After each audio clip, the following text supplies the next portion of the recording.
Bismillahirrahmanirrahim. Assalamualaikum warahmatullahi wabarakatuh. Alhamdulillah. Alhamdulillahilladzi 'allama al-Qur'ana khalaqal insana 'allamahul bayan. Asy-syamsu wal qamaru bihusban wa najmu wasy-syajaru yasjudan. Asyhadu an la ilaha illallah wahdahu la syarika lah wa asyhadu anna sayyidana Muhammadan 'abduhu wa rasuluh. Allahumma shalli 'ala sayyidina Muhammad wa 'ala alihi wa ashabihi wa man tabi'ahum ila yaumil qiyamah. Rabbi shrah li sadri wa yassir li amri wahlul 'uqdatam min lisani yafqahu qawli. Allahumma inna nas'aluka 'ilman nafi'an wa rizqan thayyiban wa 'amalan mutaqabbalan.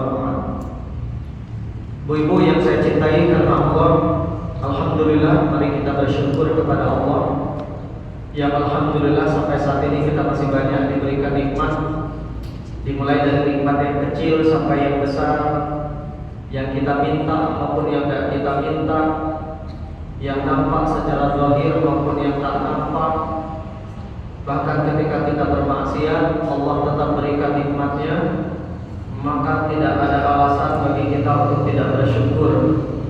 Dan Allah Subhanahu wa taala telah berjanji dalam sebuah ayat, la in syakartum la azidannakum. Kalau kalian bersyukur, kata Allah, pasti aku akan tambah nikmatku kepada kalian.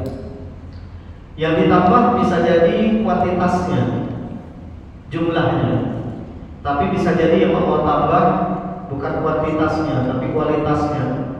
Nominalnya mungkin tidak bertambah, tapi keberkahannya yang bertambah. Maka saya sekali lagi mengajak kita semua, ayo kita buktikan rasa syukur kita paling tidak dengan kita mengucapkan alhamdulillahirabbil alamin. Wabil khusus pada sore hari ini, alhamdulillah kita diringankan langkah kaki kita menuju masjid ini dalam rangka belajar memperbaiki pemahaman agama kita. Di dalam sebuah hadis Nabi pernah bersabda, "Mayyuridillahu bihi khairan." Ketika Allah menginginkan kebaikan kepada seorang hamba, kata Nabi, "Yufaqihuhu fid-din." Hamba tadi, kata Rasulullah, akan diberikan pemahaman terkait dengan urusan agama. Jadi kalau ibu kita semua sering dipermudah oleh Allah untuk duduk di majelis-majelis ilmu seperti ini, itu tandanya Allah sedang menginginkan kebaikan kepada kita semua. Semoga kita berharap kepada Allah agar apapun yang kita lakukan, ucapan, perbuatan, sikap dan tingkah laku, Allah ridho. Amin. Dan tentu di awal majelis ini saya juga mengajak kita berdoa dan mendoakan kalau ada yang sakit, mudah-mudahan Allah sembuhkan. Yang punya masalah cepat selesai. Yang ada duit, diberi duit ya Allah. Pagi tadi doa nih, mudah-mudahan panjang umur. Ya, dan mudah-mudahan kita semua yang belum berangkat haji umroh segera dipanggil ke Baitullah. Amin ya rabbal alamin. Salawat dan salam tidak lupa pula kita sampaikan kepada baginda Rasulullah Nabi besar Muhammad sallallahu alaihi wasallam. Allahumma shalli ala sayyidina Muhammad wa ala ali sayyidina Muhammad. Nabi yang sangat mencintai kita, dan kita juga insyaallah sebagai orang yang beriman juga sangat mencintai beliau. Di antara tanda cinta kita berusaha mengamalkan sunnah-sunnah beliau, menjadikan Rasulullah sebagai panutan, dan kita sekaligus berusaha untuk melazimkan lisan kita bersalawat. Allahumma shalli ala sayyidina Muhammad wa ala ali sayyidina Muhammad. Ibu-ibu yang saya muliakan, para sahabat kami yang hadir, memulai kajian pada sore ini untuk mengambil berkah ilmu yang Allah berikan, supaya ilmu ini menambah rasa takut kita, menambah keimanan kita, dan menambah kebaikan kita. Mari seperti biasa kita mulai dengan lafaz al-basmalah. Bismillahirrahmanirrahim. Alhamdulillah. Ya, maju Bu, maju Bu. Saya heran ini kenapa ini ada 3 kelompok dari pengajian ini. Kelompok PPIA, kelompok kader, kelompok PPI.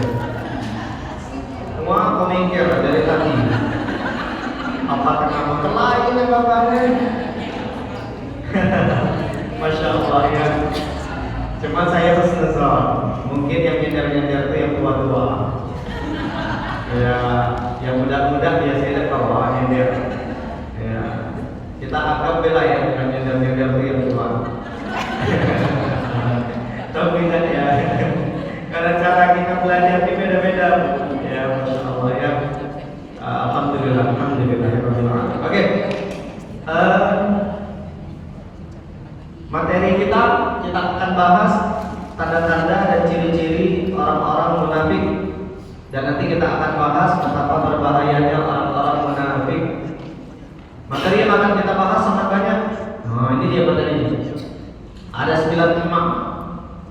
Mudah-mudahan selesai. Kalau tidak, nanti kita akan bagi pada 2 bagian. Insyaallah pekan depan nanti kita lanjutkan lagi.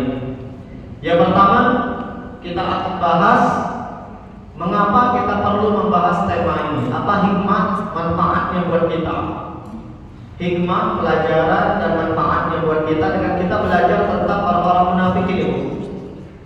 Nanti paling tidak ada 3 alasan sekaligus 3 hikmah dan pelajaran yang akan kita dapatkan kalau kita belajar tema ini, supaya ibu tahu kenapa Ustaz kita masih belajar tentang ini. Nah, yang kedua, di awal surah Al-Baqarah Allah menyebutkan ada 3 golongan manusia, dan kita semua tahu setelah surah Al-Fatihah surah Al-Baqarah. Berarti ini di awal-awal surah Al-Quran Allah menceritakan tentang 3 golongan,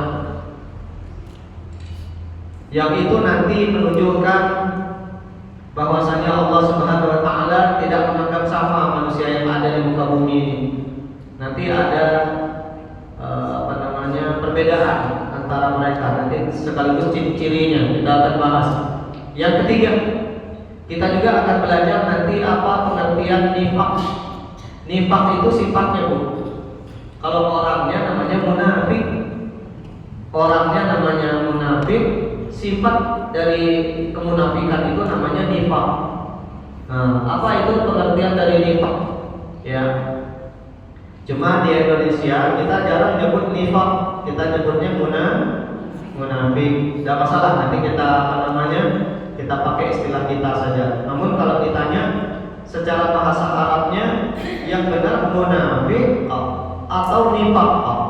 Kalau munafik orangnya, tapi kalau nifak sifatnya, ya tingkah lakunya, karakternya. Nah, itu namanya nifak.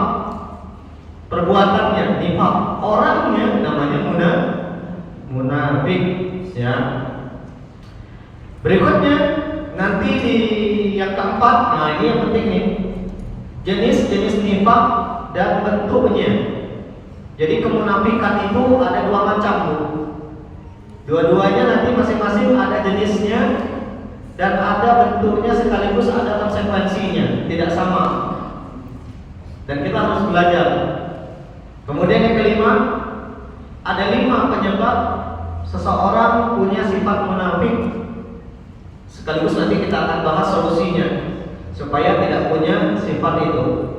Yang keenam, ada 5 bahaya kemunafikan, baik bagi yang bersangkutan, bagi agama, pun bagi bangsa dan negara. 5 bahayanya. Lalu yang ke-7, ada 6 ancaman bagi orang-orang yang punya sifat munafik atau punya karakter nifak tadi. Ada 6 bahayanya, 6 ancamannya, dunia maupun akhirat. Ya. Kemudian yang ke-8, ada 6 ciri-ciri orang-orang munafik. Ciri-ciri besar. Nanti ada ciri mereka dalam berbangsa, bernegara. Ada ciri mereka dalam bersosial, bermasyarakat. Ada ciri mereka dalam beribadah. Ada ciri hati dan keyakinan mereka. Bahkan ada ciri penampilan mereka secara fisik dan cara mereka berbicara. Dengan kita tahu ciri-ciri ini, nanti harapannya kita ngaca. Ada dan ciri-ciri yang pada kita. Kalau ada, berarti kita orang munafik. Tapi kalau tidak, kita belum termasuk atau tidak termasuk orang munafik. Dan yang terakhir seperti biasa, setelah kita belajar banyak hal, bagaimana cara menyelamatkan diri kita dari sifat kemunafikan. Nanti ada 8. Nah, dengan banyaknya tema ini, kayaknya udah selesai sore ini. Karena kita belajar cuma 1 jam, walaupun di pelajarannya jam 4, ibu-ibu banyak datang setengah 5 soal. Ya, gak masalah ya. Jadi kita ambil seberapa dapat, selebihnya nanti kita potong pada pertemuan berikutnya. Ya, sepakat? Oh, ada sepakat apa benar? Ada sepakat kita ulang, sepakat? Sepakat. Oke, kita mulai yang pertama. Mengapa kita mesti belajar tema tentang kemunafikan ini atau ciri-ciri orang munafik ini? Ada 3 hikmahnya. Hikmah yang pertama, dengan kita belajar tema ini, kita bisa bersyukur karena ternyata salah satu bentuk nikmat Allah kepada kita orang beriman, di dalam Al-Quran dan hadis Allah menceritakan sifat-sifat buruk, karakter-karakter jahat dan kedok dari orang-orang munafik. Di dalam Al-Quran banyak, di dalam hadis juga banyak. Dengan kita mengetahui sifat-sifat tadi, kita bisa bersyukur. Oh, ternyata Allah itu sayang sama kita. Allah tidak mau kita seperti orang-orang munafik. Maka disampaikanlah di dalam Al-Quran dan hadis. Sehingga harapannya dengan belajar tema ini ada rasa syukur. Betapa Allah itu sayang sama kita. Allah itu tidak hanya sekedar menciptakan kita, tapi Allah pengen kita jadi orang baik. Dan satu di antara bukti Allah menginginkan kita menjadi orang baik, di antaranya di dalam Al-Quran itu Allah ceritakan karakter-karakter buruk manusia. Nih orang-orang munafik ini. Nah, ini hikmah yang pertama, menumbuhkan rasa syukur. Ternyata Allah itu sayang dengan kita. Mana buktinya? Allah ceritakan karakter jahat orang-orang munafik di dalam Al-Quran. Yang kedua, kenapa kita mesti belajar tema tentang ciri-ciri orang munafik ini? Agar menjadi peringatan bagi kita semua orang-orang beriman, ya, peringatan supaya kita tahu betapa bahayanya sifat munafik ini, betapa mengerikannya, ya, sifat orang-orang munafik ini dan ancamannya sangat luar biasa. Nah, setelah kita mengetahui betapa berbahayanya ini, nah, dengan adanya peringatan ini, kita bisa menjadi lebih berhati-hati insyaallah. Tapi kalau kita tidak pernah belajar tema ini, kita tidak tahu mana ciri-ciri orang munafik. Jangan-jangan selama ini kawan akrab kita dia munafik. Depan kita muji-muji, di belakang kita ternyata dia yang ujian kita. Ya, dan itu banyak. Ya, mungkin sekarang ada orangnya di sini. Ya. Jangan-jangan selama ini orang yang kita puja dan kita puji, para pemimpin yang dulu kita pilih, ternyata mereka termasuk dari orang-orang munafik. Sehingga kedepannya kita bisa berhati-hati, tidak boleh sembarangan lagi milih orang. Yang terakhir, kenapa kita mesti belajar tema ini? Agar menjadi motivasi bagi kita untuk menjaga akhlak dan karakter kita. Luar dalamnya mesti apa bu? Mesti sama. Karena orang-orang munafik ini antara luar perbuatan zahirnya dengan hatinya berbeda. Itulah pentingnya belajar ini. 3 kelas. Pertama, supaya kita bersyukur. Yang kedua, supaya kita hati-hati. Yang ketiga, supaya ini menjadi motivasi agar kita punya karakter jujur, agar kita punya yang konsisten dalam kebaikan antara zahir dengan batin kita, dan kita bisa menjaga keislaman kita, keikhlasan kita, akhlak kita. Jadi 3 hikmahnya. Saya lagi baru datang. Hikmah pertama, menumbuhkan rasa syukur. Nah, ditulis di sampingnya. Hikmah yang pertama. Kenapa kita bisa bersyukur? Karena ternyata Allah itu sayang sama kita. Diceritakan karakter buruk orang-orang jahat di dalam Al-Quran. Hikmah keduanya, supaya kita hati-hati agar tidak seperti orang munafik. Karena sifat ini sangat berbahaya dunia akhirat, membahayakan diri kita pun membahayakan orang lain. Yang ketiga, supaya kajian ini menjadi motivasi bagi kita. Keluar dari kajian ini, kita bisa menjaga konsistensi keislaman kita dan menjaga akhlak kita untuk senantiasa berbuat baik, ya. Nah, ini hikmah kajiannya. Yang kedua, di dalam Al-Quran di surah Al-Baqarah di awal-awal ayatnya, ayat kedua khususnya dan seterusnya, di sana Allah ceritakan tentang 3 golongan manusia. Dimulai dari ayat Bismillahirrahmanirrahim, Alif Lam Mim, ya. Alif Lam Mim ini dalam ilmu tajwid disebut dengan al-huruf al-muqatta'ah, huruf-huruf terputus. Cara bacanya macam mana? Baca hurufnya Alif Lam Mim. Nah, itu kalau telah belajar. Tapi kalau orang belajar alamak, ya, dulu saya pernah tes guru di sekolah saya. Ayo baca, kata saya. Dibacanya surah Al-Baqarah ayat yang pertama itu alamak. Padahal mestinya Alif Lam Mim, ya. Ayat yang kedua, zalikal kitabul la raiba fihi hudal lil muttaqin. Golongan yang pertama di awal surah Al-Baqarah yang Allah ceritakan ada orang-orang bertakwa yang disebut dengan muttaqun atau orang-orang yang bertakwa. Ciri pertama orang yang bertakwa adalah zalikal kitabul la raiba fihi. Al-Qur'an itu kata Allah kitab yang tidak ada keraguan di dalamnya. Semua yang Allah sampaikan dalam Al-Quran, orang beriman pasti yakin dan percaya, pasti benar. Jadi tidak boleh kita meragukan Al-Quran. Kalau Allah mengatakan, kalau lain syakartum la azidannakum, kalau kalian bersyukur pasti aku akan tambah, kita tidak ragu. Karena Allah tidak pernah ingkar janji, ya. Begitu juga ketika Allah mengatakan, faman ya'mal mithqala dzarratin khairan yarah wa may ya'mal mithqala dzarratin syarran yarah. Sekecil apapun kata Allah kebaikan kalian, kalian akan lihat nanti hari kiamat. Pun sekecil apapun keburukannya, pasti kalian juga akan lihat. Nah, kita percaya.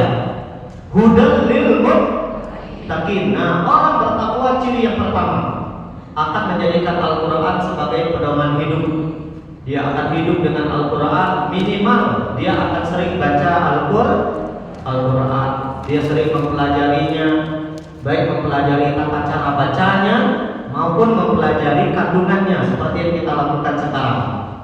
Jadi dengan kita sering duduk di majelis ilmu macam ini, insya Allah kita sedang membuktikan diri kita orang bertakwa. Karena yang kita kaji dalam kajian kita di setiap Selasa sore ini adalah kandungan Al-Quran. Yang kedua, ciri orang bertakwa itu alladzina yu'minuna bil apa? Alladzina yu'minuna bil ghaibi. Orang bertakwa itu akan percaya dengan perkara gaib. Apa itu perkara gaib? Sesuatu yang ada tapi tak nampak. Apa contohnya? Jin. Ada tak? Ada. Tapi nampak tak? Ada. Malaikat ada enggak? Ada, tapi kan nampak. Ghaib. Allah ada kan? Bu, ada. Nampak kan? Enggak. Maka Allah pun ghaib. Di dunia kita tak bisa tengok, insya Allah kita akan melihat Allah nanti di surga dan di hari kiamat. Pengen lihat Allah? Bu, ngapain belajar Rasul ini? Minum belum? Udah, nggak makan belum? Ulah, ya. Semangat lah. Saya jauh-jauh dari Pangkal Pinang udah semangat. Masa ibu udah semangat, ya? Di surga nanti, Bu, kita akan bisa melihat Allah. Dan itu sebenarnya nikmat yang lebih nikmat dibandingkan masuk surga itu sendiri. Ketika orang-orang beriman dalam sebuah hadis sahih diceritakan oleh Nabi masuk ke dalam surga, Allah bertanya kepada orang-orang beriman, maukah aku tambah, kata Allah, nikmatku sama kalian? Orang-orang beriman dan bertakwa saat itu mengatakan, ya Allah, emang ada lagi nikmat yang lebih nikmat dibandingkan masuk surga ini? Ya, kata Nabi. Dan kata Allah, apa itu ya Allah? Akhirnya Allah membuka hijab yang menutup pandangan mata makhluknya dengan Allah. Dan ketika kita saat itu melihat wajah Allah, Masya Allah, lebih nikmat dibandingkan masuk surga. Banyak dalil yang membuktikan kita bisa melihat Allah nanti di surga. Di dunia kita tak bisa lihat Allah, tapi insya Allah di surga kita bisa. Suatu ketika Nabi sedang berkumpul bersama dengan para sahabat saat malam purnama. Ketika beliau berkumpul saat itu, beliau berkata kepada para sahabatnya, innakum satarawna rabbakum kama tarawna hadza. Wahai sahabatku, kata Nabi, kalian nanti akan bisa melihat wajah Allah seperti kalian bulan purnama ini. La tudamuna fi ru'yati. Tidak ada yang menghalangi kalian dari melihat wajah Allah. Jadi kita bisa melihat Allah. Dalil yang kedua, surah Al-Qiyamah. Di pertengahan surah Al-Qiyamah ada bunyi wujuhu yawma idzin nadhirah ila rabbiha nadhirah. Hari kiamat itu ada wajah yang berseri-seri, kata Allah. Mengapa? Ila rabbiha nadhirah, karena ternyata mereka bisa melihat wajah Allah. Ini gaib. Ciri yang kedua. Ciri yang ketiga orang yang bertakwa, alladzina yu'minuna bil ghaibi wa yuqimunas salat. Orang bertakwa itu tidak mungkin tidak salat. Mereka akan menjaga salatnya. Kalaupun dulu pernah ninggalin salat karena berhijrah sekarang atau mungkin baru tahu ilmunya, mereka bayar hutang salatnya.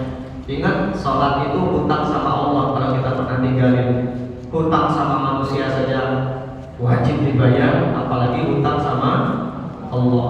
Maka nanti tinggal dikodok saja. Ibu dihitung aja dengan pajak. Ya, bisa dengan cara satu sholat, cara mengkodok sholat. Setiap selesai sholat, misal asar tadi berangkat lagi, asar lagi 4 rakaat. Asar yang pertama adakan, asar yang kedua kodokan. Maghrib ayalah, ibu maghrib 3 rakaat, kalau ada maghrib berdiri lagi kodokan. Isya juga sama. Bisa juga dengan cara yang kedua, hari Sabtu dan Ahad, ibu sholat dari pagi sampai sore. Tapi ngomong dulu sama suami, takut suami curiga. Apa bini gue sembahyang dari pagi sampai sore? Jangan-jangan hilang kata suami. Ada tanda, padahal kan kita sedang mengkodok sholat. Nah itu caranya ya. Kemudian wa mimma razaqnahum yunfikun, dan dari harta yang Allah titipkan kepada mereka, mereka berinfak. Ciri orang bertakwa itu dermawan, tidak pelit. Lewat kotak infak, dimasukin duitnya. Ya, bukan dilewatin aja. Ini kan ada kotak infak nih, tas warna biru, masukin aja nih. Membaca, ngira. Ibu-ibu yang dimuliakan Allah, yang terakhir di awal surah Al-Baqarah Allah menyebutkan ciri orang bertakwa. Walladzina yu'minuna bima unzila ilaika wa ma unzila min qablik wa bil akhirati hum yuqinun. Mereka tidak hanya beriman kepada Al-Qur'an, orang bertakwa juga percaya Allah pernah turunkan kitab sebelum Al-Qur'an. Ada Taurat, ada Injil, ada Zabur dan seterusnya, dan mereka beriman dengan hari akhir. Yakin bahwasanya dunia ini cuma sementara, ada hari setelah kehidupan dunia ini, dan itu hari yang sesungguhnya. Maka jangan terlalu ngotot mengejar dunia. Dunia ini semuanya serba sementara.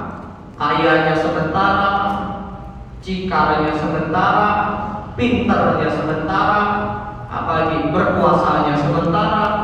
Yang abadi nanti di surga. Punya rumah di dunia juga sementara. Berapa lama kita punya rumah di dunia? Sebentar cuma, tidak lama. Maka jangan hanya berpikir bangun rumah di dunia, Sekarang mulai berpikirlah macam mana punya rumah di surga. Nah, mulai berpikir, Insya Allah. Yang belum berpikir, ayo pulang dari kajian ini, berpikir mulai punya rumah nanti di surga. Caranya macam mana?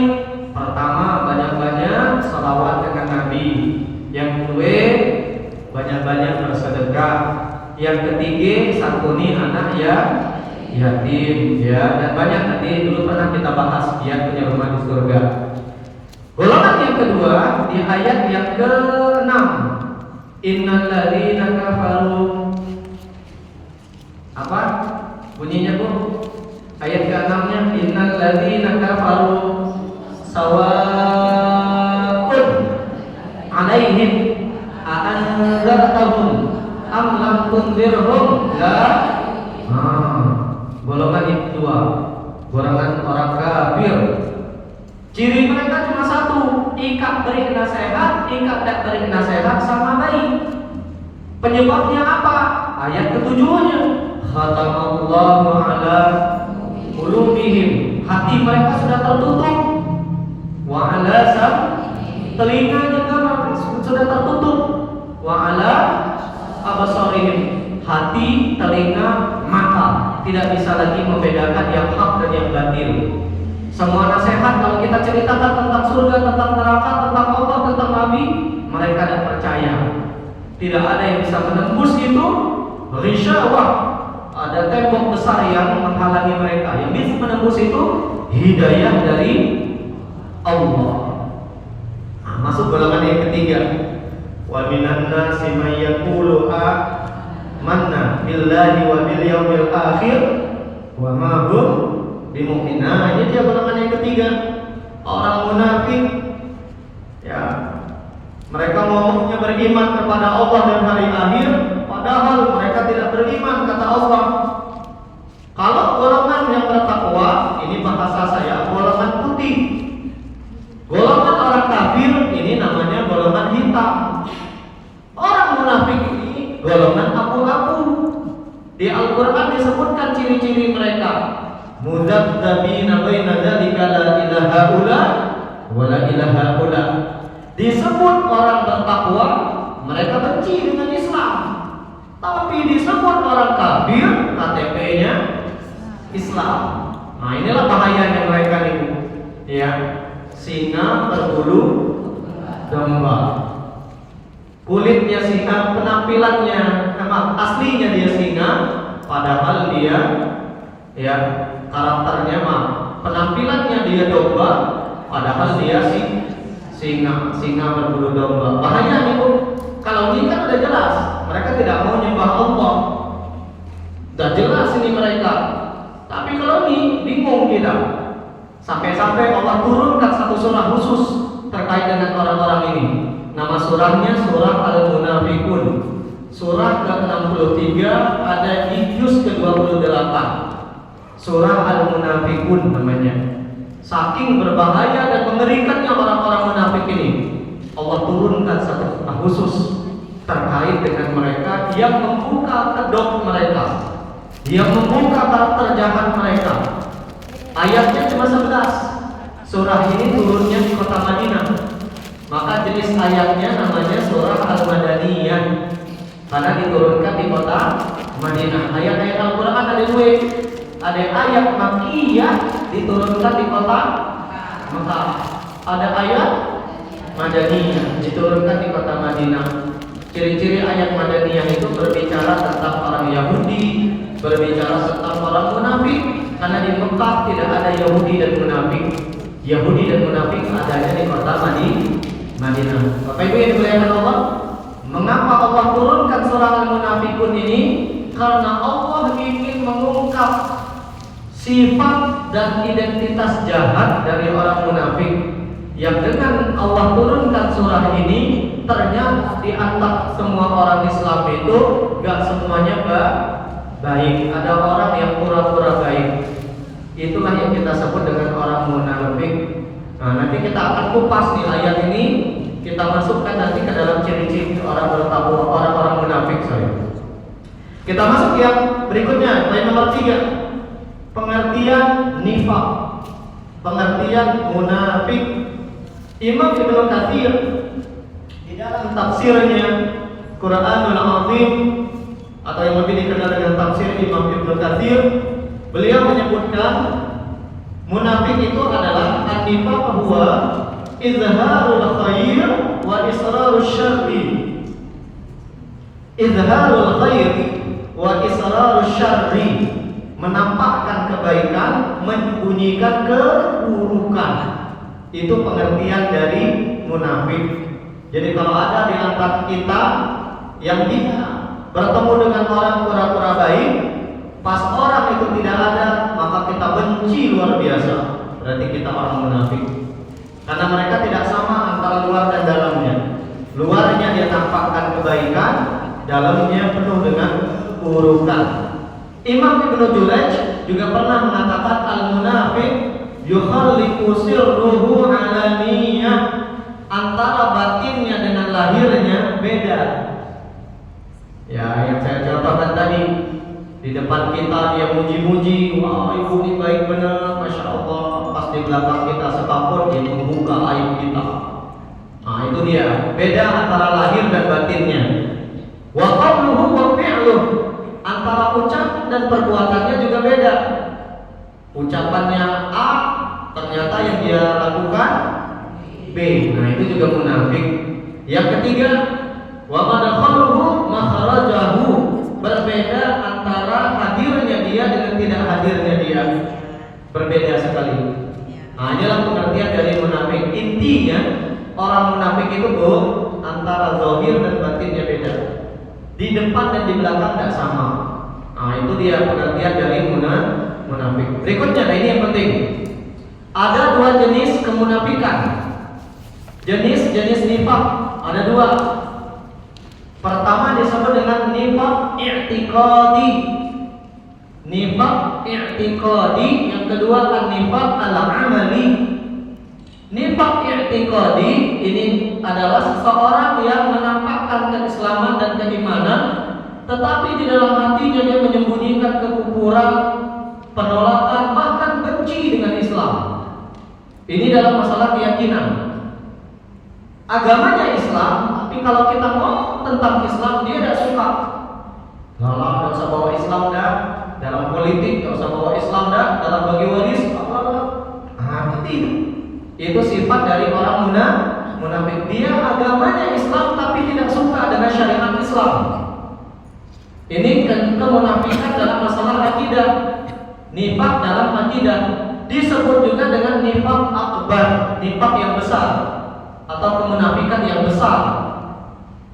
Kemudian nifaq inilah yang paling berbahaya karena bisa menyebabkan pelakunya keluar murtad dari agama Islam. Nifaq akbar ini pelakunya bahkan diancam masuk dalam neraka, kekal dalam neraka. Kemunafikannya dalam masalah akidah, dalam masalah keyakinan. Contohnya siapa? Abdullah bin Ubay bin Salul. Nah, ini dia orangnya. Abdullah bin Ubay bin Salul. Ini dedengkot pemimpin orang munafik zaman Nabi. Di mana sholatnya? Di saf pertama di belakang Nabi, Ibu. Di Masjid Nabawi di roboh sholatnya. Di depan Nabi memuji Nabi. Pas Nabi lahir dia memprovokasi orang untuk memusuhi Nabi. Kalau ibu pernah dengar atau pernah membaca sirah Nabawiyah, rumah tangga Nabi pernah digoncang isu selingkuh. Rumah tangga Nabi. Ketika Aisyah saat itu tertinggal dari rombongan perang. Lalu saat itu dia gara-gara Aisyah ini naik tandu. Aisyah ini badannya tidak terlalu besar. Ya, apa yang kita nyebutkan? Apa?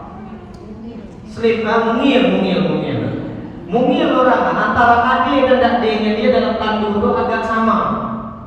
Nah, ketika dia buang hajat, BAB, tertinggallah perhiasannya. Ada yang mengatakan kalung, ada yang mengatakan cincin. Dan dia salahnya Aisyah saat itu, dia turun dari tenda, dari tandu tadi, dan dia mengambil dan ngomong. Rombongan udah bergerak ke arah Madinah. Ya, orang-orang yang mengangkat itu dikiranya ternyata Aisyah tertinggal. Akhirnya ketika Aisyah balik, orang ada lagi. Nabi punya kebiasaan. Nabi itu kalau beliau tinggal di suatu tempat atau singgah, beliau selalu menyuruh satu orang terakhir untuk bersih-bersih. Siapa tahu ada barang yang tertinggal, namanya Sofwan. Maka bersih-bersihlah Sofwan, dan betul Aisyah datang. Ketika Aisyah datang, Aisyah, kalau bahasa Aisyah itu, saya nggak ngomong satu patah kata pun si Sofwan nggak ngomong satu patah kata pun. Sofwan hanya memberi isyarat supaya Aisyah naik ke kuda dan mereka pulang berdua ke kota Madinah. Dan itu dilihat oleh si Abdullah bin Ubay bin Salul ini, orang munafik ini. Dia yang menggembosi isu ternyata Aisyah selingkuh. Gara-gara kasus ini, Bu, rumah tangga Nabi sempat goncang. Berapa lama Nabi tidak negur Aisyah? Sebulan. Sampai turun ayat yang menceritakan Aisyah ternyata bersih dari tuduhan itu. Bayangkan, rumah tangga Nabi saja bisa dipuji, apalagi rumah tangga kita. Dan dia orang menikah dan punya masalah, ya. Yang miskin masalahnya kemiskinannya, yang kaya kekayaannya, ya. Yang punya suami jelek masalahnya kejelekannya. Yang punya suami ganteng lebih kedekatan lagi. Jangan dikira lagi ganteng aman, justru lagi ganteng itu lah yang ini yang kedekatan terus. Karena kalau laki ibu di bawah standar, tak sampailah nak nyuwen. Makanya pengen punya suami yang ganteng atau yang sedang? Yang sedang-sedang saja. Dibilang janda, dibilang ganteng juga ada, ya. Nah, cuma bagi yang ada yang belum nikah di sini masih ada. Kalau sama ini pelajaran buat kita, Bu. Kalau suatu saat mencari menantu anak perempuan kita, jangan nyari yang ganteng. Misalkan kita punya anak perempuan, jangan nyari menantu yang ganteng enggak. Kalau anak perempuan kita tidak terlalu cikar. Menyesuaikan, ya. Pun sebaliknya, kalau anak kita misalkan laki-laki tidak terlalu ganteng, jangan nyari menantu cikar, ya. Musibah.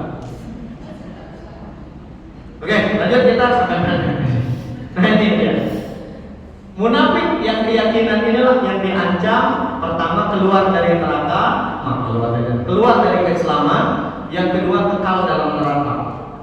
Maka ketika Abdullah bin Ubay bin Salul meninggal dunia, mati, Nabi tidak mau menyolatkannya, karena sesungguhnya dia zahirnya masih Islam, tapi sebenarnya dia itu adalah orang bukan orang Islam. Maka Nabi nggak mau nyolatinnya. Yang kedua, ada namanya nifaq amal, melakukan perbuatan yang menjadi ciri orang munafik, namun pelakunya masih punya iman di dalam hatinya. Nah ini yang mungkin banyak kita lakukan.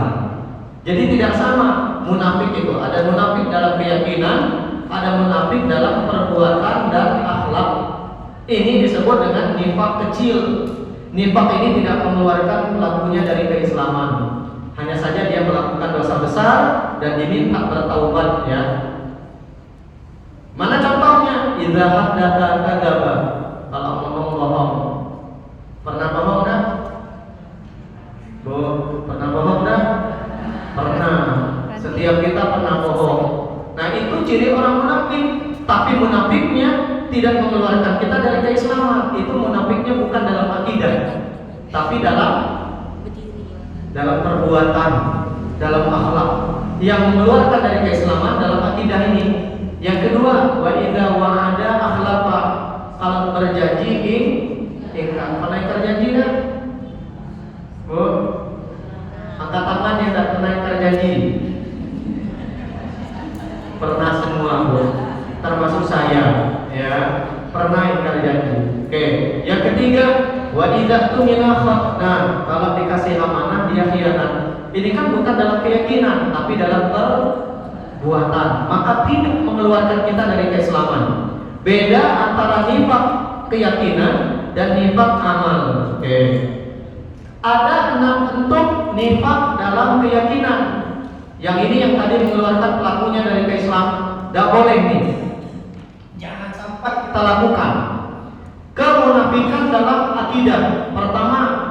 mendustakan Rasulullah, dalam artian dia tidak menganggap Nabi Muhammad itu nabi.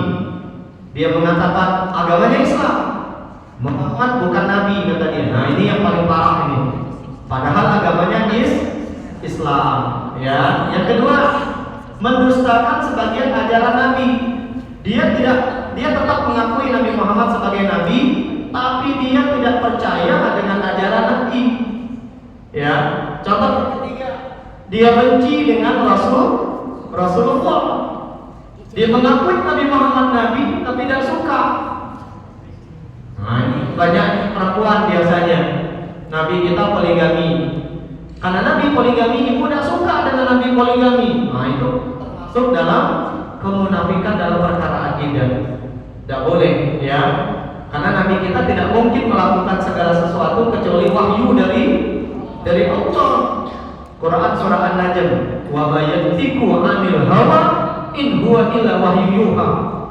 Nabi Muhammad itu kata Allah tidak mungkin berbicara dengan hawa nafsu, tidak mungkin melakukan perbuatan dengan hawa nafsu. Semua yang beliau lakukan wahyu yang kami wahyukan, kata Allah, ya. Yang ketiga, yang keempat, membenci sebagian ajaran Rasulullah, tidak benci dengan nabinya, tapi benci dengan ajaran nabinya. Seperti yang tadi, benci dengan syariat poligami, tidak boleh. Ibu, setiap wanita berhak tidak dipoligami. Saya ulangi, ya. Setiap wanita berhak tidak dipoligami, tapi tidak boleh wanita membenci syariat poligami. Kenapa? Karena Nabi kita poligami. Yang kedua, syariat poligami ada dalam Al-Quran. Jadi kalau ibu, bagaimana pendapat ibu dengan poligami? Ibu bilang aja, poligami halal, tapi saya nggak mau. Boleh. Tapi ibu nggak bilang, saya benci syariat poligami. Nggak boleh. Karena membenci sebagian ajaran Rasulullah. Nggak boleh. Itu kemunafikan dalam masalah akidah. Yang ketiga, yang keempat, yang kelima, senang apabila Islam mengalami kemunduran dan kekalahan. Kalau mendengar berita misalkan ada saudara Palestina dibantai oleh Israel, makan gawir. Tapi gilir umat Islam misalkan ngebom Israel, dia tidak suka. Ini ciri-cirinya. Ini agamanya Islam, tapi dia benci dengan Islam. Kemunafikan dalam perkara akidah. Yang kedua, ada kemunafikan dalam masalah amal. Ini contohnya tadi yang sudah saya bilang. Pertama, kalau ngomong bohong, kalau berjanji ingkar, dikasih amanah khianat. Nah, ini dia. Kalau berdebat dan kalah. Kalau berdebat katanya lah. Dia berdebatnya bukan debat mencari kebenaran, tapi debat supaya dia anggap paling benar. Dan kalau orang lain melampaui batas. Nah, ini dia. Ciri-cirinya tidak dalam keyakinan. Ini bentuk kemunafikan dalam masalah perbuatan. Oke, berikutnya. Apa perbedaan nifaq i'tiqadi dan nifaq aqdi? Perbedaan yang pertama, ini dia. Nifaq i'tiqadi itu dalam akidah dan keyakinan hati. Dia dalam masalah akidah. Sedangkan nifaq amali dalam masalah akhlak dan perilaku. Beda. Kita mesti tahu perbedaan ini karena nanti ada hikmahnya. Yang kedua, nifaq i'tiqadi atau kemunafikan dalam masalah akidah, status pelakunya kafir secara batin walaupun zahirnya muslim. Ya, dihukumi secara hukum agama menurut ulama dia murtad walau TP-nya masih Islam. Sedangkan ini nifaq amal ini pelakunya tetap muslim, dia hanya melakukan dosa besar kalau tidak bertaubat. Ini mengeluarkan dia dari keislaman, ini tidak. Yang ketiga, hukumnya mengeluarkan pelakunya dari keislaman, yang ini tidak mengeluarkan pelakunya dari keislaman. Kemudian yang keempat, nifaq dalam keyakinan ini pelakunya diancam kekal dalam neraka, tidak pacak keluar lagi. Kalau masuk neraka dia tidak pacak keluar lagi. Berarti statusnya sama seperti orang kafir. Orang-orang yang tidak menyembah Allah sama seperti orang munafik tadi.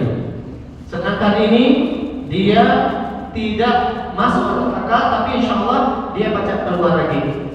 Dan yang terakhir, perbedaan antara nifaq i'tiqadi dan nifaq amali. Kalau nifaq dalam masalah keyakinan ini, maka amalnya semua sia-sia. Dia menggugurkan seluruh amal, membatalkan semua amal. Sholatnya percuma, ngajinya percuma, zakatnya percuma, puasanya percuma, haji umrahnya percuma. Tapi kalau ini, dia hanya menggugurkan sebagian amal saja. Jadi beda antara kemunafikan dalam masalah akidah dan kemunafikan dalam masalah apa? Perbuatan dan akhlak. Pertanyaan yang berikutnya, apa hikmah mengetahui perbedaan antara kemunafikan dalam masalah akidah dan kemunafikan dalam masalah amal ini? Ada 4 hikmah. Itulah kenapa materi kita hari ini sangat penting. Hikmah yang pertama, agar kita tidak mudah mengkafirkan sesama muslim, karena tidak semua orang munafik dia murtad. Yang murtad itu munafik dalam masalah akidah. Kalau masalah perbuatan kayak ngomong bohong, janji ingkar, dikasih amanah jabatan dia berkhianat, itu yang pelakunya tidak kafir. Yang kafir itu yang i'tiqadi tadi.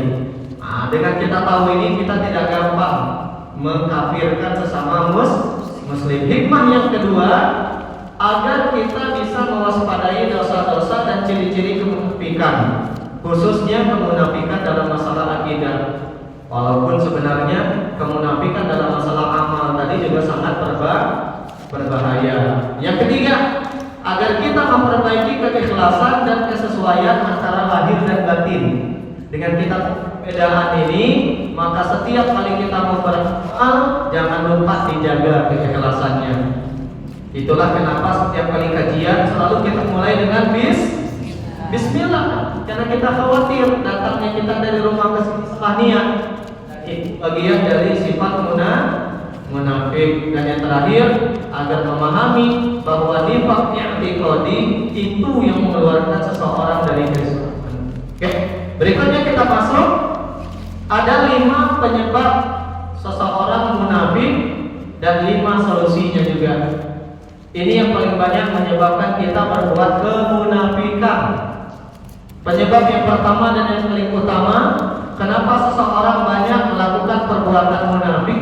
Karena dia bodoh dalam masalah agama. Tidak mau belajar dan tak belajar juga. Dia akan belajar tak tahu. Ya. Akhirnya tak ngerti betapa berbahayanya sifat munafik. Nah, ini yang paling banyak nih, Bu. Ya. Penyebab yang menyebabkan seseorang itu munafik, bodoh dalam beragama. Tapi insya Allah kalau kita yang sering belajar macam ini, kita akan bisa selamat. Maka solusinya, kalau tidak mau sifat munafik ini ada pada kita, sering-seringlah duduk di majelis ilmu. Ya, tidak mesti di sini, di mana saja. Bisa di sini, bisa di tempat-tempat yang lain, atau nggak mesti sama saya. Penyebab yang kedua, karena merasa aman dari azab Allah. Mungkin dia tahu ilmunya, tapi dia merasa yakin dia selamat dari azab Allah. Ini juga tidak boleh. Orang bertakwa, orang beriman itu dia selalu takut dengan azab Allah. Siapa yang merasa aman, ini ucapan Imam Ibnu Taimiyah. Barang siapa yang merasa aman dari azab Allah di dunia, dia tidak akan aman dari azab Allah di akhirat. Tapi barang siapa tidak merasa aman dari azab Allah di dunia, dia akan aman nanti dari azab Allah di akhirat. Nah, orang-orang munafik itu termasuk Abdullah bin Ubay bin Salul tadi, kenapa masih terus berbuat kemunafikan? Karena mereka merasa aman dari azab Allah di dunia, padahal ancamannya sangat berat. Solusinya, ayo perbaiki keimanan, banyak-banyak beribadah dan banyak-banyak beramal soleh. Orang yang banyak beribadah dan banyak beramal soleh, semakin dia banyak berbuat kebaikan, semakin dia takut dengan Allah. Yang ketiga, kenapa banyak orang berbuat kemunafikan? Banyak berbuat maksiat. Kemaksiatan yang kita lakukan apapun itu, mau dosa besar, mau dosa kecil, itu ujung-ujungnya akan menyebabkan kita menjadi orang munafik. Maka solusinya ayo banyak bertaubat dan beristighfar. Penyebab yang keempat, banyak orang meremehkan ibadah dan juga sholat. Akhirnya mereka menjadi orang-orang munafik karena meremehkan ibadah, khususnya sholat. Karena sholat adalah pokok ibadah pertama di dalam Islam. Jadi siapa saja yang meremehkan sholat, apalagi tidak sholat, ini akan gampang terseret dalam kemunafikan. Solusinya semangat melakukan ibadah dan semangat mengerjakan sholat. Terakhir, kenapa orang banyak melakukan kemunafikan? Penyebab yang paling banyak itu yang nomor 5 ini, suka pamer dan gila pujian. Dia suka pamer. Kalau belajar langsung nyapa deh orang. Alhamdulillah belajar sore ini Ustaz Firdaus. Niatnya pamer. Kalau niatnya dakwah tidak masalah. Niatnya ngajak orang tidak hal. Ini niatnya supaya pamer, supaya dipuji, rajin, supaya dibilang bahwasanya dia orang yang sering duduk. Nah itu niat, tergantung niat tuh. Kayak saya sering update status, baik di IG saya, di media sosial saya, baik termasuk di WA.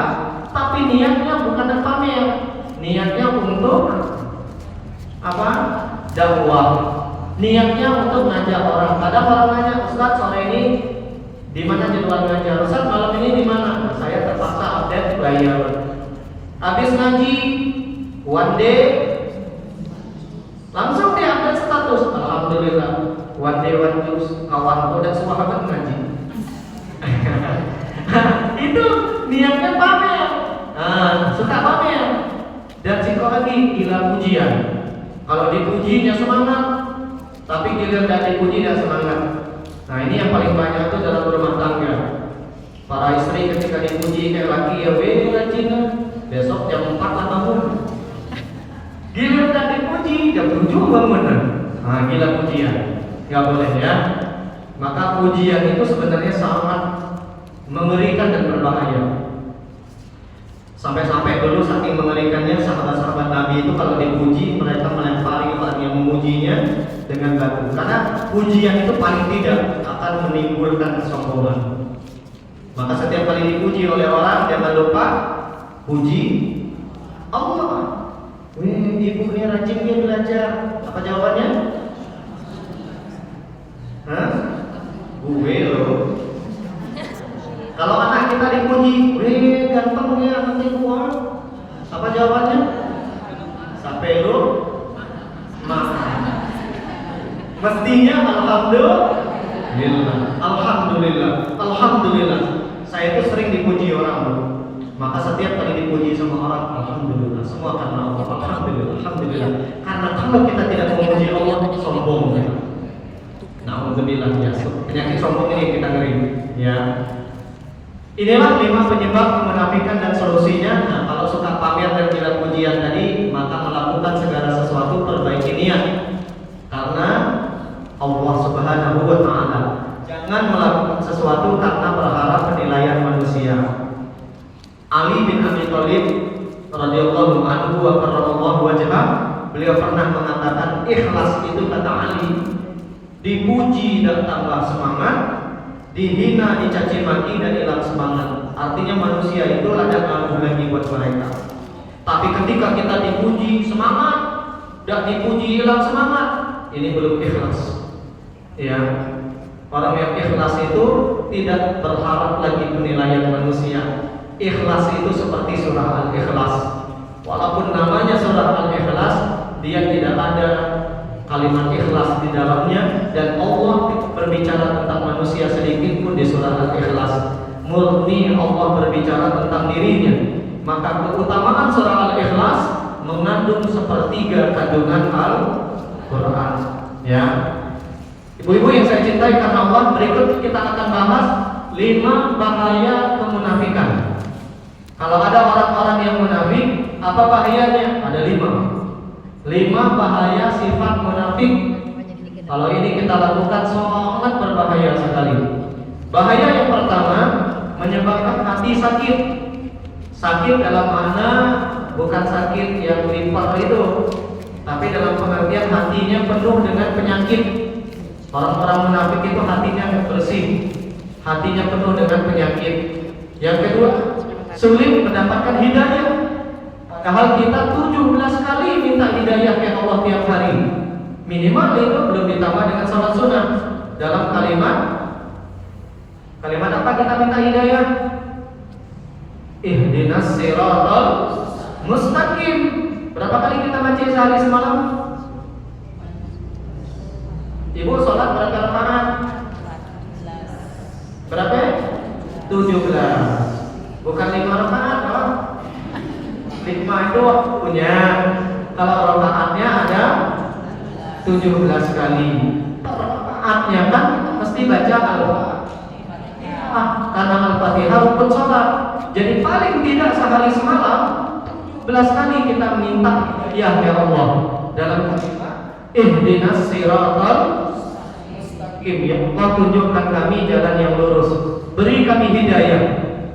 Nah, orang-orang munafik sulit mendapatkan hidayah, makanya doa nasihat itu tidak dikabulkan karena mereka punya sifat munafik. Tapi kalau kita tak punya sifat munafik, maka Allah akan turunkan taufik dan hidayahnya, sehingga kaki kita hanya akan melangkah ke tempat-tempat yang baik, mulut kita hanya akan ngomong yang baik, mata kita hanya akan melihat yang baik, begitu juga dengan telinga kita hanya akan masuk yang baik-baik saja. Yang baik tidak masuk. Itu kalau kita sudah diberi hidayah. Orang-orang munafik tidak diberi hidayah. Yang ketiga, bahayanya kemunafikan itu bisa merusak persatuan bangsa dan negara, sekaligus merusak ukhuwah al-islamiyah, persaudaraan sesama muslim jadi rusak. Kalau orang bohong-bohong kan rusak, ya, rusak hubungan berbangsa bernegara. Apalagi kalau yang melakukan itu seorang pemimpin. Kalau saya terpilih, pasar ini akan saya bersihkan, saya bangun pula. Sampai sekarang tidak dibangun-bangun. Nah, itu banyak contohnya di kota-kota yang lain. Udah tahu di Semelian ada yang beda. Di kota-kota yang lain itu ada wali kotanya, dia berjanji, kalau saya terpilih, ini pasar pagi, pasar siang, pasar malam ini saya bereskan. Sampai sekarang tidak dia berbagi naya-naya. Nah, itu contoh ya di kota yang lain. Ya. Kemudian menghalangi jalan dakwah. Bahayanya orang-orang munafik ini, dia membuat dakwah kita ini menjadi terganggu. Justru yang paling bahaya dan membahayakan pergerakan dakwah kita ini bukan orang kafir. Kalau orang kafir, mereka memang mengancam kita terkadang, tapi nggak semua. Kalaupun ada, ancamannya tidak terlalu bahaya. Yang bahaya itu kalau ada singa berbulu domba itu, yang dia membenci Islam, merusak Islam bukan dari luar, tapi dari dalam. Dan ini yang paling banyak. Ya, ini bahayanya. Yang terakhir, orang-orang munafik ini bahayanya hubungan dia dengan Allah rusak, hubungan dengan manusianya juga rusak. Jadi hablum minallah dan hablum minan nasnya sangat rusak. Kita bahas dalilnya. Pertama, orang-orang munafik ini bahaya yang pertama, mereka akan punya banyak penyakit hati di hatinya. Di Quran surah Al-Baqarah ayat yang ke-10, fi qulubihim maradun, di hati orang munafik itu ada penyakit hati karena mereka tidak berusaha memperbaikinya, mengobatinya. Fazadahumullahu marda, penyakitnya tambah parah. Apa penyakit hati? Pertama, sombong. Nah, ini penyakit hati. Dan orang munafik itu mereka tidak sadar kalau mereka sombong, hatinya penuh dengan penyakit. Setelah sombong, penyakit yang kedua, hasad. Apa hasad? Iri dengki. Nah, itu gampang dilihat dari kalimat SMS. Senang melihat orang susah, susah melihat orang senang. Tetangga beli mobilnya masuk mobil ambulan. Tetangga bangun rumahnya masuk rumah sakit. Tetangga beli kompornya yang kepanasan. Apalagi kalau tetangga naik haji, geluput dia.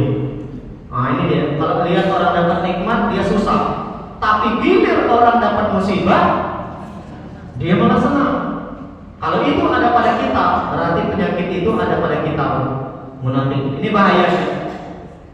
Yang ketiga, penyakit hati yang berbahaya setelah takabur, sombong, setelah iri dengki, hasad. Yang ketiga, riya. Apa riya? Pengen dilihat, bukan pamer. Riya itu pengen dilihat, pengen dilihat. Ya, kalau ada orang semangat, dia mantap tuh. Kalau yang beli sedikit ada datang. Tapi kalau yang nulis banyak, semangat ya datang nih, kayaknya ramai ini orang petang nih. Makanya saya juga agak ini bagian agak mikir juga, kayaknya perlu udah usah nulis kita ya. Toh yang nulis sudah dikit, tapi yang hadir tetap banyak. Alhamdulillah. Siapa yang nggak nulis angkat tangan? Banyak yang nggak nulis kan? Yang nulis. Nah dikit kan yang nulis, lebih banyak yang nggak nulis kan? Nah, yang nggak ngangkat tadi pada tahu dong. Ibu-ibu yang saya cintai karena Allah ya. Riya apa tadi? Senang ditengok ke orang. Sum'ah. Nah ini baru suka pamer, pengen didengar. Ya, sum'ah ini dikit-dikit dipadahnya ke orang. Gila pujian sum'ah. Pengen didengar, pengen orang, pengen viral kalau bahasa kita tuh. Orang yang suka pamer itu kan pengen viral. Kalau riya pengen ditengok, beda lagi. Yang terakhir ini yang paling berbahaya penyakit hati, ujub.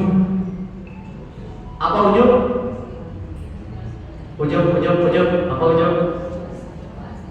Merasa bangga dengan amal kita, merasa paling soleh, merasa paling beriman, merasa paling baik, merasa paling sunnah. Naudzubillah. Dan itu tidak disampaikan ke orang. Kalau sombong, dia menampakkan perasaan lebihnya ke orang. Tapi kalau ujub, dia tidak tampakkan perasaan lebih ke orang, tapi dia bermain dengan hatinya. Pulang dari kajian ini kita mampir ke, atau pulang ke rumah kita tengok tetangga kita sibuk berkisah. Lalu keluar kalimat dalam hati kita, "Bi sedangkan ada apa lalu bos." Kok petang nih, alhamdulillah. Banyak mendapat ilmu, dan itu tidak disampaikan secara mimpi berkisah tuh. Kita bermain dalam hati kita, ujub. Saya sering mengatakan begini, Bu. Bisa jadi kita selamat dari sombong, bisa jadi kita selamat dari riya, dari sum'ah. Tapi sedikit di antara kita yang selamat dari ujub.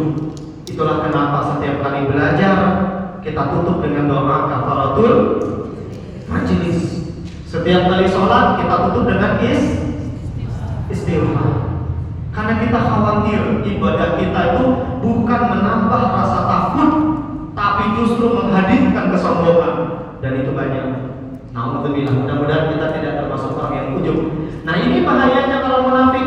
Mereka hatinya penuh dengan penyakit, tapi tidak diusahakan mau mengobatinya. Akhirnya penyakitnya tambah parah. Kalau penyakitnya sudah tambah parah, khatamallahu ala qulubi, maka dia akan tertutup dari hidayah. Kalau kita punya penyakit dan diobat macam mana? Bu, tambah parah. Tapi kalau diobatin sembuh dan insya. Saya dulu beberapa bulan yang lalu sejak Isra Mi'raj, saya ingat betul itu. Saya mulai kena batuk itu Isra Mi'raj. Akhirnya istri saya bilang kemarin sebelum saya ke Palembang di bulan Juni awal kemarin, "Pak, berobat lah Pak." Akhirnya berobat. Alhamdulillah ada sewangi batuk kemarin. Dulu kan sering saya batuk kan. Artinya kalau diobat ada kemungkinan sehat. Begitu juga dengan orang munafik. Mereka punya penyakit hati, fi qulubihim maradun, tapi dibiarkannya penyakit, akhirnya penyakitnya tambah parah, tambah sombong, tambah riya, tambah ujub, tambah takabur. Ujung-ujungnya dari munafik secara amal bisa berubah menjadi munafik secara akidah tadi. Inilah kenapa ayo masing-masing kita cek. Siapa di antara kita yang punya penyakit sombong, sering-seringlah beristighfar. Astagfirullah. Saya istighfar itulah yang menjaga saya. Alhamdulillah, jangan sampai kita sombong, jangan sampai kita iri dengki. Tiap kali lihat orang yang dapat nikmat langsung kita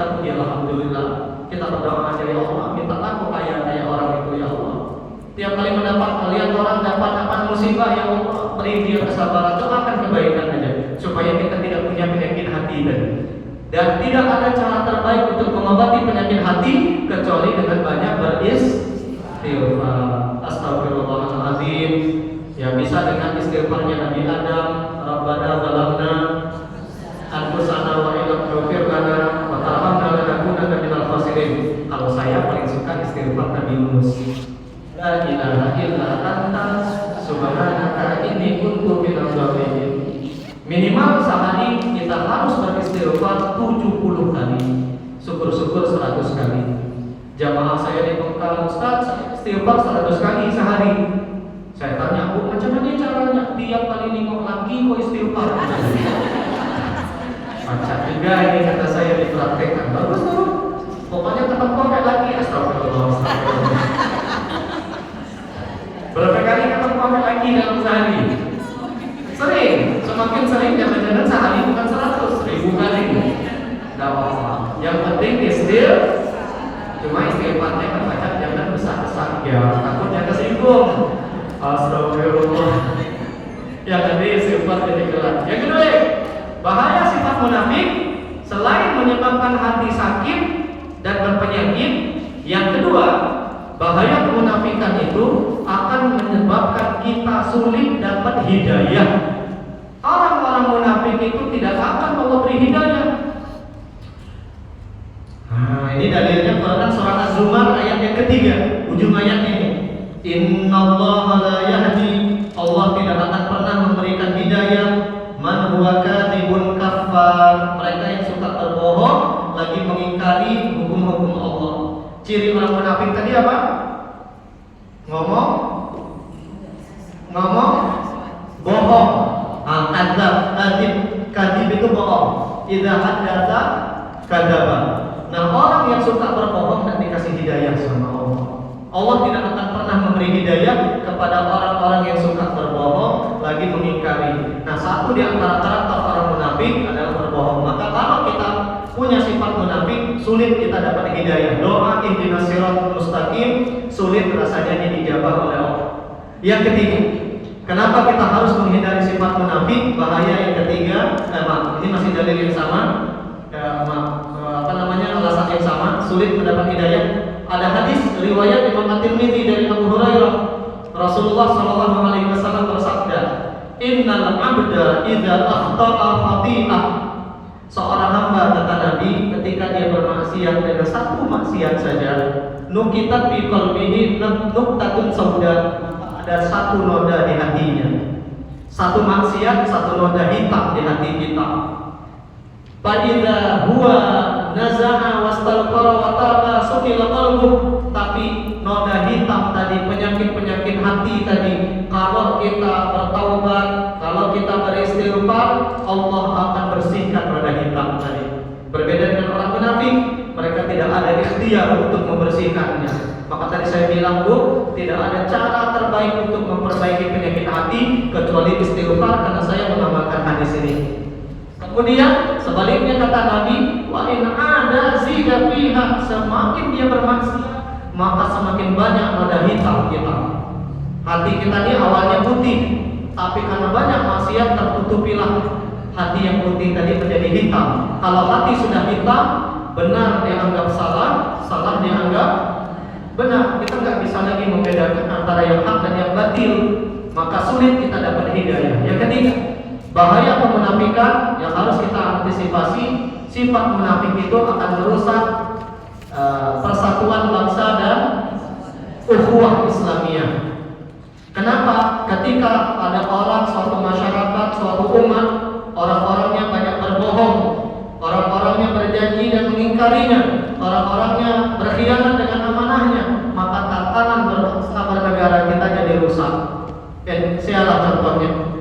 Kenapa bangsa besar ini tidak menjadi baldatun thayyibatun wa rabbun ghafur? Karena banyak orang-orangnya munafik, para pemimpinnya munafik, yang ngomong bohong, janji ingkar, dikasih amanah, khianat. Begitu juga dalam bersosial, bermasyarakat, kayak kita berkawan kayak orang. Kalau ada kawan kita yang punya karakter munafik ini, rusak nggak hubungan? Rusak, Bu. Dalam berumah tangga, punya suami ngomong bohong, dosa ada. Janji ingkar. Ya, pokoknya kalau kawin sama saya tiap hari 1 gram. Ternyata setelah kawin boro-boro 1 gram emas. Yang adik 1 gram masalah per hari. Oke, yang keempat, bahaya kemunafikan. Orang-orang munafik ya bisa menghalangi jalan dakwah. Yang merusak Islam itu bukan orang kafir. Ini contohnya di Quran surah Al-Munafiqun ayat ke-7. Allah ceritakan tentang orang munafik. Humul ladzina yaquluna la tunfiqu 'ala man 'inda Rasulillah hatta yanfaddu. Kata orang-orang munafik, tidak usah bersedekah ke Nabi. Dan itu ketika Nabi sudah tidak ada. Ketika Nabi tidak di depan mereka, tapi ketika Nabi di depan mereka dipuji-pujinya Nabi. Nabi lagi, tidak usah ada infaknya Nabi itu. Maksudnya tidak usah tolong Nabi dalam berdakwah. Kan bahaya. Mereka inilah yang menghalangi jalan dakwah. Padahal kata Allah, walillahi khazainus samawati wal ardh. Tuhan kita maha kaya, punya kekuasaan langit dan bumi. Bahkan orang-orang munafik saking berusahanya mereka menghalangi jalan dakwah. Zaman Nabi dulu mereka membuat sebuah masjid. Nama masjidnya Masjid Dirar. Nabi membangun Masjid Quba dan Masjid Nabawi. Mereka tidak kalah. Mereka bangun ada masjid namanya Masjid Dirar. Apa yang mereka lakukan di Masjid Dirar tadi? Tafriqum bainal mu'minin, memprovokasi orang-orang beriman untuk memecah belahkan mereka, memecah belah persatuan, mengajak orang-orang beriman tidak menolong Rasulullah dan Allah Subhanahu wa taala. Nama masjidnya Masjid Dirar di kota Madinah. Masih ada enggak masjidnya? Telah dihancurkan oleh Nabi karena berbahaya. Maka sampai kita punya sifat munafik. Ada orang-orang tuh kita nak kajian malam enggak usah ada kalau kita ngupi ini kan. Nah, ini orang-orang munafik yang menghalangi jalan dakwah, enggak usah ya. Terakhir, bahayanya kemunafikan bisa merusak hubungan dirinya dengan Allah dan merusak hubungannya dengan sesama manusia. Wa minan nasi may yaqulu amanna billah. Al-Baqarah ayat 8. Sebagian manusia ada yang mengatakan beriman kepada Allah dan hari akhir. Wa ma hum bimu'minin. Mereka sebenarnya tidak beriman. Rusaklah hablum minallahnya. Dengan manusia dia rusak, janji ingkar, ngomong bohong. Jadi orang-orang munafik itu hablum minallahnya rusak, hablum minan nasnya hancur lebur. Maka jangan sampai kita punya sifat munafik. Bapak Ibu yang dimuliakan Allah, pekan depan kita akan bahas 6 ancaman bagi orang-orang munafik. Ini kita bahas pekan depan. Termasuk pekan depan kita akan bahas ini yang menarik ini. Tema inti kita, ciri-ciri orang munafik dalam Al-Qur'an dan hadis. Ini pekan depan kita bahasnya. Kemudian yang terakhir, nah ini yang penting juga yang tak kalah menarik lagi, bagaimana caranya ada 8 kiat. Mana ya? Nah ini dia. 8 kiat selamat dari sifat munafik. Ini pekan depan kita bahasnya. Lengkap nanti pakai dalil dan bisa dipraktekkan langsung. Nah ini dia. Insyaallah pekan depan. Jadi harapannya ibu-ibu tetap sehat walafiat. Pekan depan jangan datang karena materinya continue ya. Sama satu lagi, pekan depan jangan ada yang meninggal dulu karena belum selesai materinya ya. Kita tutup dengan lafaz alhamdulillah. Alhamdulillah. Oh iya, saya lupa kalau ada yang mau berinfak untuk musola saya di akhir materi itu ada rekeningnya, bisa kiris. Ya, bisa transfer nomor rekeningnya. Musola yang sedang saya bangun di belakang Almas di Pangkal Pinang, baru selesai lantai 1, lantai 2-nya belum. Nanti kalau ada yang mau bangun rumah di surga, bingung nak kemana nyari kan? Nggak bisa kesini. Atau ada yang mau memberi hadiah buat orang tuanya, buat almarhum suaminya yang sudah meninggal, bisa kirim ke sini. Ini bisa di scan aja barcode-nya, kiris. Bisa juga ditransfer di atas nama Yayasan Jannatul Firdaus. Ya, bisa. Kemudian kalau ada yang mau bertanya untuk pekan depan, bisa WA Mbak Lia atau bisa WA saya. Ini kontak person saya ada di akhir materi juga. Ini ada WA, ada email yang suka email, ada bisa nanti silakan. Insya Allah pekan depan kita akan bahas 3 tema sisa tadi, sekaligus kita buka sesi tanya jawab. Boleh bertanya tema tentang materi tentang kemunafikan, boleh bertanya tentang yang lain. Insya Allah saya akan jawab pekan depan. Kita tutup dengan doa kafaratul majelis. Subhanakallahumma wa bihamdika asyhadu an